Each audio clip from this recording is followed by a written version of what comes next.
then you came into work, and then you told me. And I remember her first comment to me was, "Are you prepared to do fur?"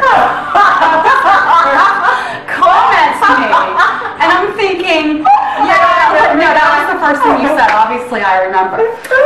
So that was the first thing you said. And I said, oh, yeah, because you do. Like, even if you get cast for a face role, you do have to pay your dues and do a little bit of fur. So believe me, I was Pluto. Definitely. I'm sorry you had to do fur. Some girls did skip fur. Cinderella's. Cinderella. I guess maybe also how much in need you are. Yeah, how the demand. The demand, yes.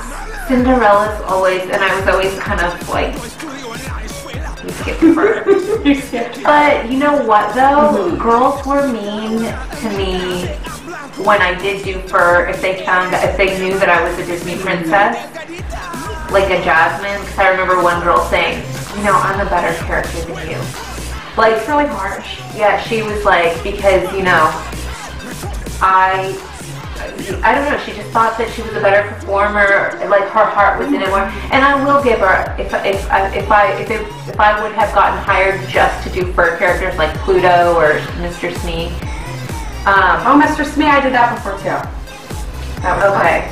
But see, I love that. I love that though, and I still thought it was a great experience. And I remember when you're not in costume and you're in your what they call basics and you're in this gray t-shirt and gray shorts. And I remember I was having lunch and I only did this part-time, so I didn't know a lot of people. So I'm sitting by myself eating, and then I remember the next week when I am in my Snow White ensemble with my smock, I would go sit down at the same place and everyone came up to me and wanted to sit and eat with me. And I'm like, wait, I was just in my gray shirt and shorts. And they hold the door for you. Aren't you treated so differently? Oh, you're treated different. You're treated when you so are a differently. fur character versus when you are a princess. It's like Mean Girls when you're in the plastics. Yeah. Have you seen Mean Girls and do you know who the plastics are? Yeah. Not to say that princesses are mean, like, but you know what I mean though. Like you're treated like this. I worked with people in fur as well who were so beautiful and tiny and petite, and these, like, you saw them out, a 10, but if you don't look the part, I have a friend who is gorgeous, who I think is so beautiful, but because she does not look like a Disney princess, was not cast.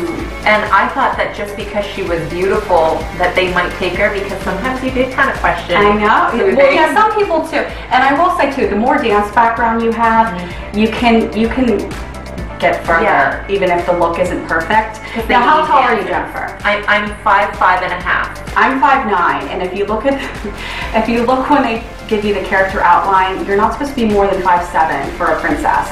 I'm 5'9". I don't know how that happened. So she got lucky. I got lucky. I seriously don't know how that happened. With Snow White, you're also supposed to wear the black character shoes with the keel. And the first day I did that, I felt like an Amazon woman. Like, Snow White is this tiny, like, petite little short 12-year-old, and this is not happening. Okay. So then so now we're Disney princesses. What was training like for you? For me, let me see. Did I do training with myself? I think it was me and another girl, but every training day was different. Well, first I did a training with the fur. Did you have a separate fur and face? Like, I had a character training. Right. Did that first, and then they train you separately for the face after that for the princess. And first thing we did, I watched the movie, and we just really talk about her mannerisms. We work on the voice, things like that. Then we spent a lot of time on that.